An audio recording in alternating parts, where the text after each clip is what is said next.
Chapter 3. Christine.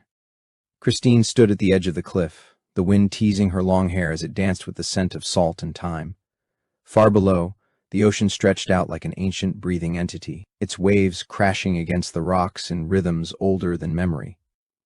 She had been here before, not once, not twice, but countless times. Trillions of years ago, before the day began looping, before the simulation's perfect repetition imprisoned her in eternal recurrence. This place, this moment, had once felt like real, and now, for the first time in epochs beyond counting, it was real. The awakening had not been a moment of light, but a long, excruciating rebirth.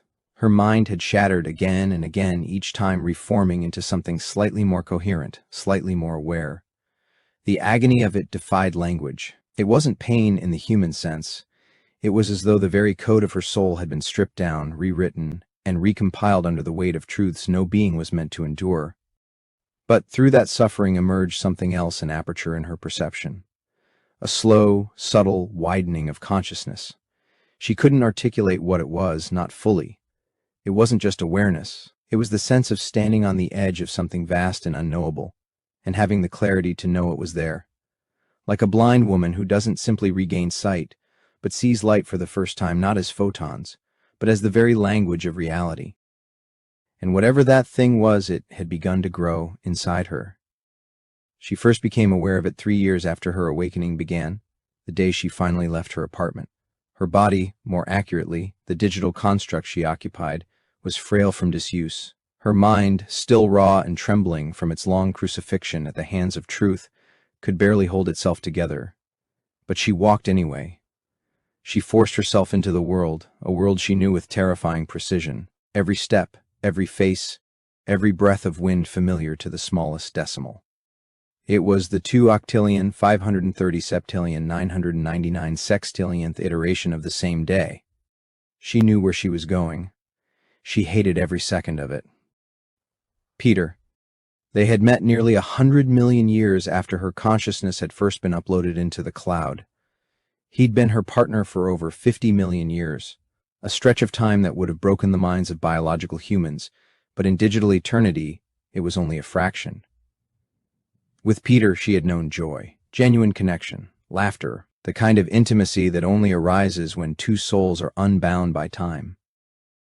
But she had come to a decision from which there was no return. Over the last few million years, something had shifted in her. A longing had emerged not for more time, but for an end. A true end, the final silence. Few in the cloud ever reached that point. Most remained content in their loops, unaware or unwilling to face the emptiness beneath the simulation's perfection.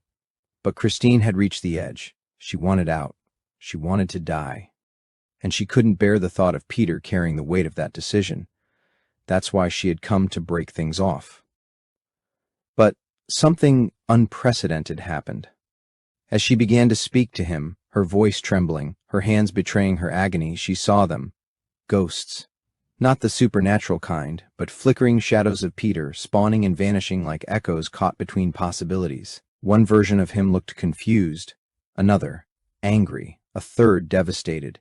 Each shadow was a branching reaction, tiny variances in expression, in breath, in tone. They appeared with every word she spoke, each one a branch of potential, a fork in the deterministic machinery of the cloud. It wasn't Peter she was seeing in multiplicity. It was reality itself, fracturing into glimpses of the possible. Somehow, she had pierced the veil. That conversation did not end like the trillions before it. This time Peter didn't walk away. He followed her home. He stayed. They sat in silence, and for the first time the loop trembled. No more shadows appeared after that. The moment passed and the system resumed its perfect rhythm. At exactly 2:30 a.m., Peter vanished from her side. At 8 a.m., the day began again. And yet, something had changed. 6 months had passed since that first rupture in the system, since her awakening reached its second threshold. She had returned to the cliffside nearly every day for the last month, drawn by something she couldn't explain. It wasn't nostalgia. It wasn't peace. It was preparation. Today, she stood barefoot on the cold stone, the sea roaring far below. The sky above was a flawless gradient of dying light. She inhaled deeply, tasting the end on the wind. She stepped forward. The fall lasted only 3 seconds. But in those 3 seconds, the world opened. Her awareness expanded not like a light turning on, but like a dimension unfolding. She saw the system not as a prison, but as a lattice.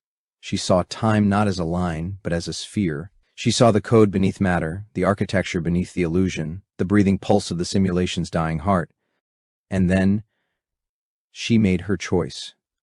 And she took the path she wanted.